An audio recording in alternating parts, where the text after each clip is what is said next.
When they say don't leave clothes outside, I know you might be probably wondering the reason, but listen to Mami Funaya's story so that you won't be a victim just like her. In the olden days, before electricity filled our skies, the moon was our only lamp and silence was our night companion. The elders used to warn never to leave clothes outside when darkness falls. Some said it was superstition, but one family learned the truth in a way they would never forget.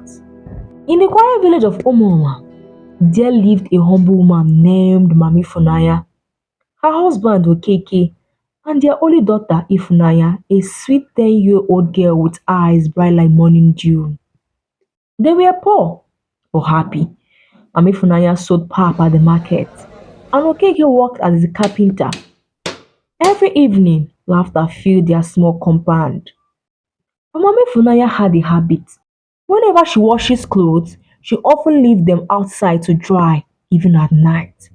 And her neighbors usually warn her to bring her clothes in. The night spirits walk under the moon. But she would laugh softly and say, "Ha, spirits are. My clothes are not food though. What would they do with them?" If only she knew. So one evening, the moon was full and bright. The air was still, so still. Mami Funaya had washed clothes that day. Her wrapper, her husband's shirt, and Ifunaya's white nightgown. As usual, she forgot to bring them in. And at midnight, when the whole village slept, a strange wind began to blow. The trees bent low, whispering secrets to the darkness. Then came footsteps. Soft, slow, dragging, and a shadow moved near the clothesline. It touched the garments one after the other. Next morning, Mami Funaya came out yawning and found the clothes dry and swinging gently in the morning breeze. She smiled, thinking nothing of it. But that night, everything changed.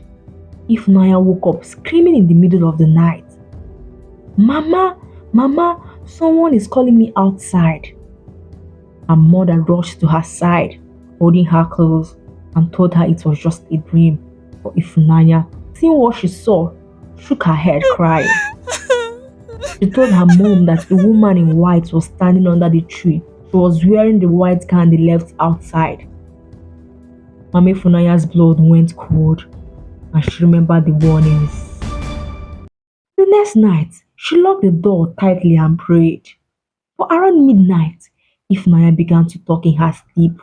"I am coming. Don't worry, I am coming." Her voice was soft, distant, unlike hers. Mami Funaya shook her awake, but her eyes were blank, staring. Then she began to walk towards the door. Okeke, her father, tried to stop her, but Ifunaya was stronger than she should have been. She opened the door and stepped outside. It was silent. In the compound, the white gown she had seen in her dream now stood, hanging mid-air and glowing faintly under the moonlight. And a tall, pale woman was standing beside it. Her face was hidden behind a long veil. She turned slowly, and her voice sounded like wind passing through dry leaves. And she said, "She wore my gown. Now I wear hers." Before they could blink, the spirit grabbed Ifunaya's hand. Ifunaya screamed once and fell lifeless on the ground. The white gown also dropped to the ground, and the woman vanished into thin air. The next morning, the villagers gathered, and Ifunaya's body lay still, her eyes open, staring at the same tree where the clothes were hung. Mami Funaya wept until her voice broke. "Oh, my child, my only child, what have I done?" Then the oldest woman in the village, Mama Wosu, arrived and shook her head slowly. And she asked Mami Funaya, "Didn't we warn you? The spirits of the night claim whatever is left in their path. When they touch a person's clothing, they own a part of their soul." And from that day, Mami Funaya never washed at night again. She became quiet, a shadow of her former self. Every full moon, she would sit near that tree, whispering her daughter's name. Since then, every parent in Umoma warned their children. Whenever the sun hides, bring in your clothes, or the night will wear them and come for you.